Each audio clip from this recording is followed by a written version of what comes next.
தேவனாக இருக்கிறபடியினால் என் வாழ்க்கையில யாரெல்லாம் எனக்கு அநீதி நடக்கணும் அப்படின்னு சொல்லி அவர்கள் எல்லாம் காத்து கொண்டு இருக்கிறாங்களோ அவங்களுக்கு முன்பதாக நீதி உள்ள தேவனை ஆராதிக்கிறபடியினால் அவர் என் வாழ்க்கையில நீதி உள்ளவராக தான் செயல்படுவார்.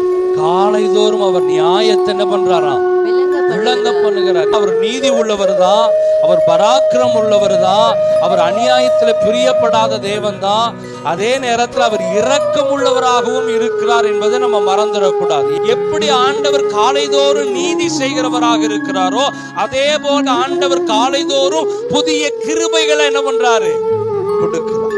ஆண்டவரே, நான் தப்பு பண்ணிட்டேன், நான் பாவம் பண்ணிட்டேன், உங்களை நோகடிச்சுட்டேன், நான் பரிசுத்தமா வாழணும், எனக்கு இந்த நாள் ஒரு கிருபையை கொடுங்கன்னு சொல்லி அவருடைய சமூகத்துல காத்திருக்கும் பொழுது ஆண்டவர் நீதி செய்கிறவராகவும் இருக்கிறார், கிருபை உள்ள தேவனாகவும் இருக்கிறார்.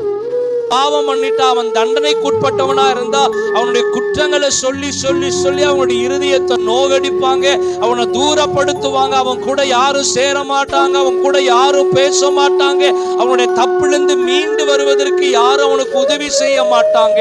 ஆனா நாம் ஆராதிக்கிற ஆண்டவர் நீதி உள்ளவர் தான். ஆனா அந்த நீதி உள்ளவர் தம்முடைய எப்படி வெளி காண்பிக்கிறார்னா அவர் கிருபை உள்ளவர் என்ற ஸ்தானத்துல இருந்து அவர் நீதி செய்கிறார். அல்லேலூயா.